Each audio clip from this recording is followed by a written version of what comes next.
ladies, this is your girl, Miss J. Yes, the one and only unfiltered queen. Yes, coming to you with Wine Therapy, the podcast. If you watched my introductory video on telling you what this podcast is all about, thank you. I appreciate you. We love you.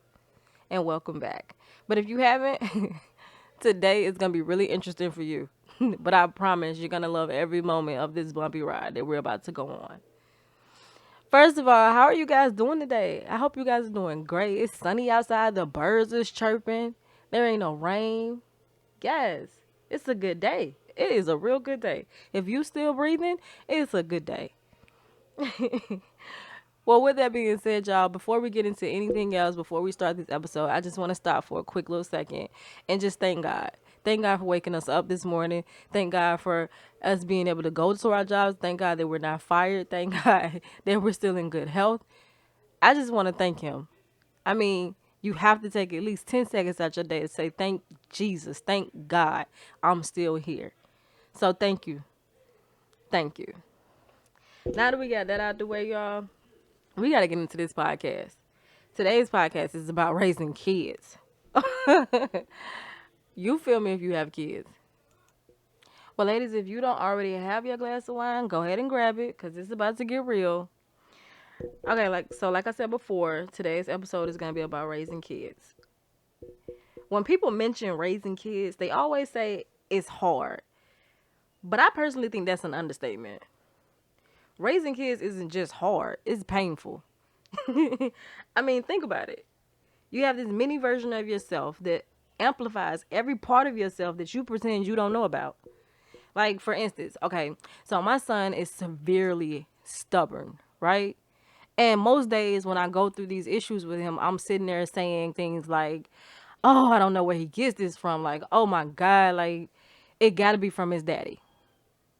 Well, if you talk to your mama, she gonna remind you on where your child got that from.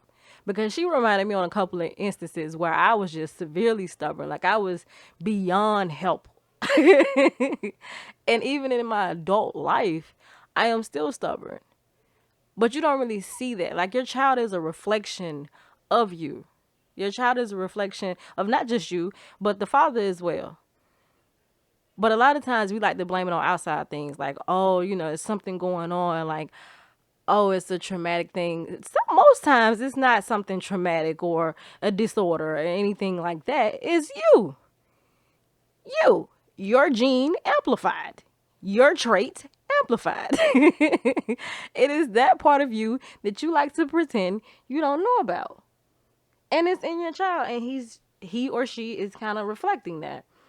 I was scrolling down Instagram one day and I ran across this meme, and it said, I want to remember it correctly, but I think it said something like along the lines of, the hardest part about being a parent is trying to discipline the you out of your child. And I felt that within the depths of my soul. Like, deeply in my soul, I felt that one. Because it's so true. It is really true. Because children, they bring out the worst and the best in you. I mean, because like I said, they have your characteristics, they have your traits, and they're amplified. So they can bring out the kind-heartedness in you. They could bring out the anger in you, the stubbornness in you, the spoiledness in you that you don't see about yourself. So I I implore any woman who doesn't already have kids to make sure that you spend the time working on your whole self before you have children. And a lot of people don't realize this, and it's crazy, but it's really obvious. The most powerful way that a parent can teach their children positivity is to be an example of positivity and, love themselves. And that's another thing that women, we fall short on doing. We spend so much time trying to raise the kids and take care of the man that we stop worrying about ourselves. We stop taking care of ourselves. And when a parent focuses on being positive, their children kind of soak that positivity in and they become positive themselves. So as we become more and more positive and more joyful, we uplift all of those around us. Our kids, our man, our friends, everybody. And in return, making our lives a whole lot easier. Most women, when they think about having kids, they think about, oh, okay, well, I want to have my career, I want to have my financial state be okay. I want to have the house, I want to have the husband, and they think of all of that first, but they don't ever think about them as a woman, as a mother. Like, what would that look like? You know what I'm saying? I mean, and I'm saying that speaking from experience because I didn't think, first of all, I didn't think I was going to be a mother. I mean, of course, I wanted kids, but not at the age of 19. I mean, who at 19-year-old is like, hey, I want to have a baby like right now? No, I didn't think that. I wasn't even prepared. And most of us aren't. Most of us are just thrown into motherhood. Now, I'm not just saying, like we didn't know because I mean, we did the do to get the baby. So we knew that was a possibility. But we don't think that far ahead to be like, okay, am I ready for motherhood? Am I ready to raise a child? No, we don't think that because it's the last thing on our mind. We don't want to believe that just because we're doing, John Jacob Heimer Smith tonight, we're going to have a baby in 9 months. We don't think about that. And I feel like that's something that we should focus more on. I mean, it's still going to be a challenge. I mean, because raising kids is never easy. But at least it'll be about them and it won't be about you pushing off your insecurities or your extra baggage that you brought along that you haven't dealt with in years on the kid. It sends the wrong message. They start to believe that it's normal behavior, that they can just take their anger out on somebody else anytime they feel frustrated or angry about something. And that's not a message that you want the kids to have. Because then you get phone calls from the school building because, say little Billy did something at home and you were fussing at him on the way to school. And then he gets to school and he starts beating on, Bobby. That's on you, mama. That's on you. Because somewhere down the line, he believes that that's okay. He does. And that's a lot of things that us parents, we don't want to accept either because you know how the teachers love to say, oh, well, the behavior starts at home. What is going on in his home life? Well, they're not lying. They are not lying. I was one of those parents that was like, okay, ain't nothing going on in my house. I got this. And it's true. It is true. There ain't nothing going on in my house because I'm more of a strict parent. I am.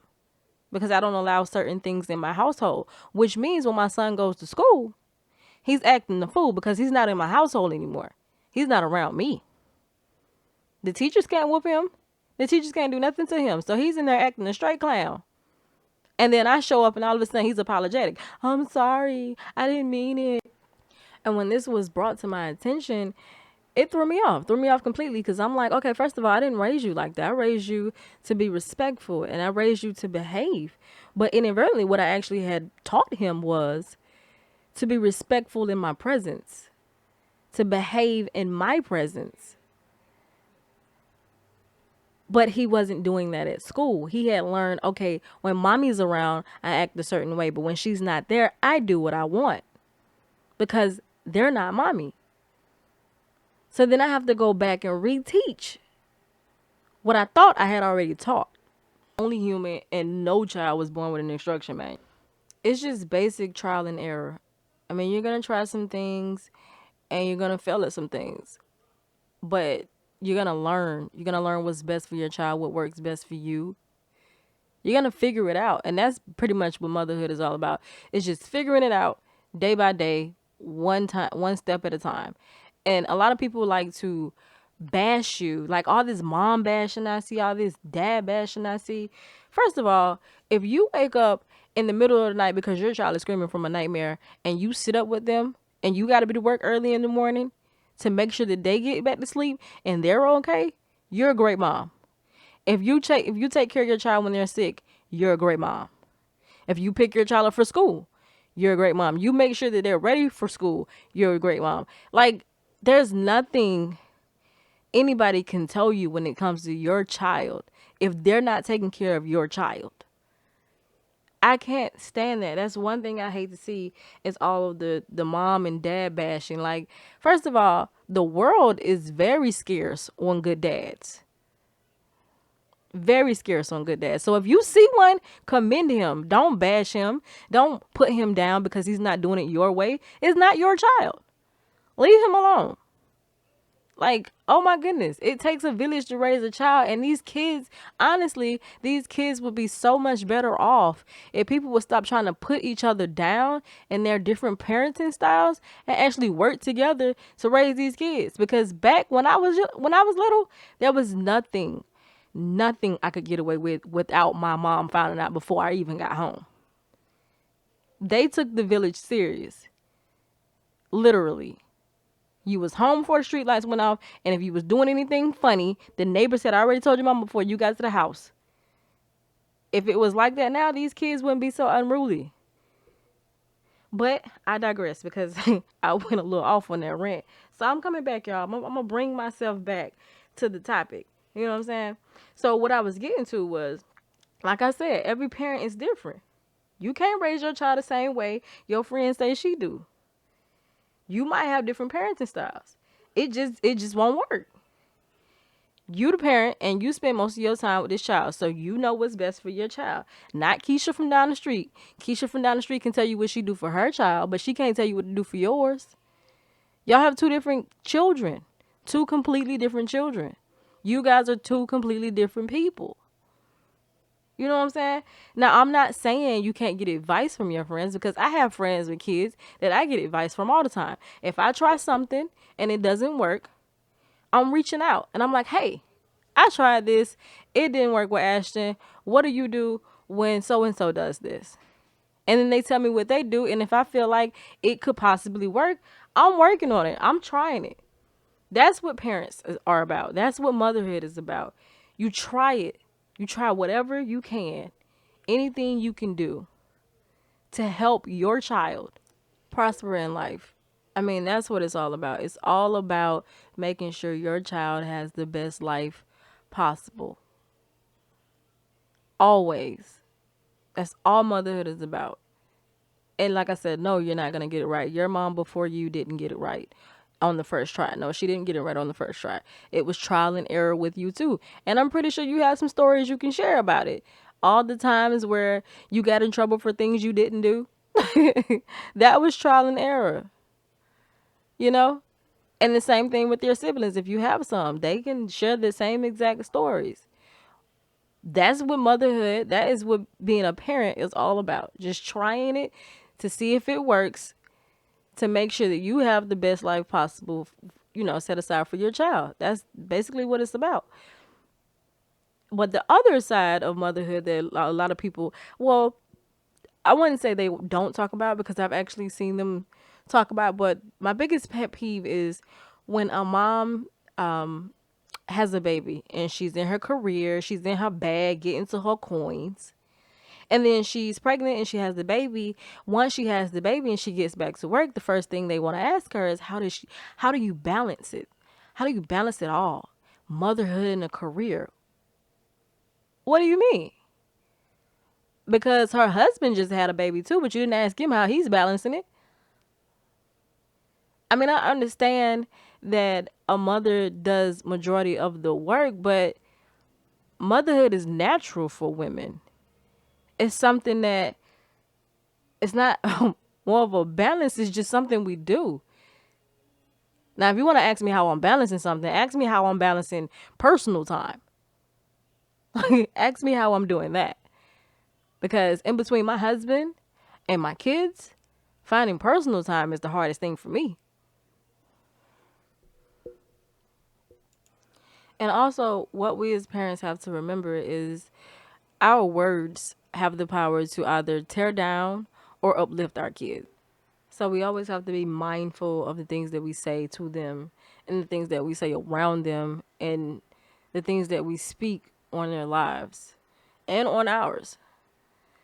I don't know if you guys read the Bible or if you even into the Bible, but in the Bible it talks about the power of the tongue. In Proverbs verse 21, it states that death and life are in the power of the tongue. So if we're going by the Bible, you have to think when you say things to your child? Are you speaking life into your child? Are you speaking positivity into your child?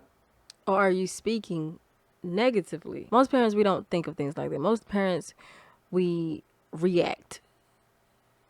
We just go all in instantly. We go off emotion and we just go all in and not think about the things that come out of our mouths until it's too late. And then you have to turn around and apologize to your child and say, Mommy, sorry. Mommy didn't mean it like that. Mommy didn't want you to feel this way. Because at the time that we're saying these things, we're not thinking of how the child is going to feel or the effects of the child. We're thinking of how we feel, how that made us feel. And that's fine to communicate to the child that your actions made me feel this way. But you have to find a better way to present that to them. Well, ladies, moral of the story, raising kids is a mental and emotional battle. So, for all the ladies that's listening and don't have any kids, rewind it, listen to it again, and beware.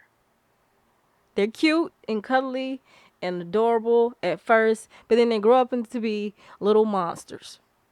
Your little monsters, your little mini versions of yourself.